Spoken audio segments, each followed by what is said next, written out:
Do you know कि लंकेश रावण ने अपने आखिरी समय पे लक्ष्मण जी को कौन सा 3 उपदेश दिया था? तो चलिए जानते हैं इस वीडियो पे।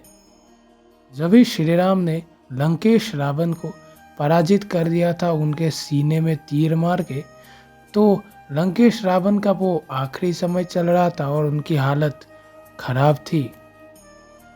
उसके बाद श्री राम ने लक्ष्मण जी को यह आदेश दिया कि वो लंकेश रावण के पास जाके उनसे 3 राज्य ज्ञान ले।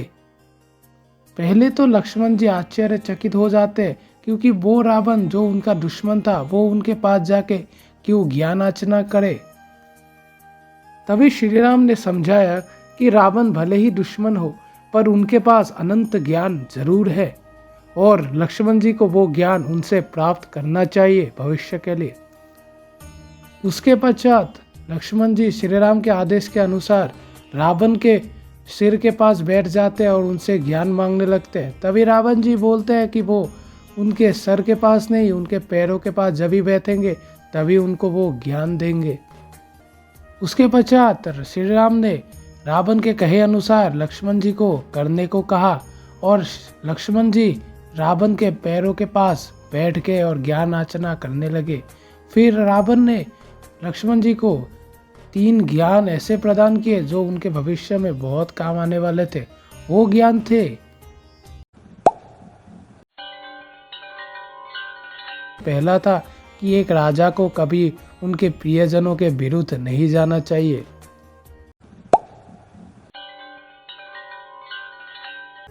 दूसरा ज्ञान ये था कि कभी एक राजा को खुद को विजेता नहीं घोषित कर देना चाहिए, भले ही उसने सब जंगों में विजय ही क्यों ना प्राप्त कर ली हो, नहीं तो राजा के मन में अहंकार का बीज बोने लगता है।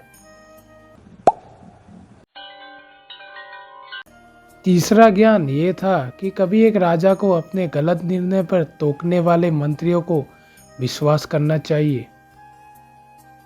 रावण से ये ज्ञान प्राप्त करके लक्ष्मण जी आश्चर्यचकित हो जाते क्योंकि उन्होंने सोचा नहीं था कि उनका ये दुश्मन इतने अनंत ज्ञान के अधिकारी होंगे।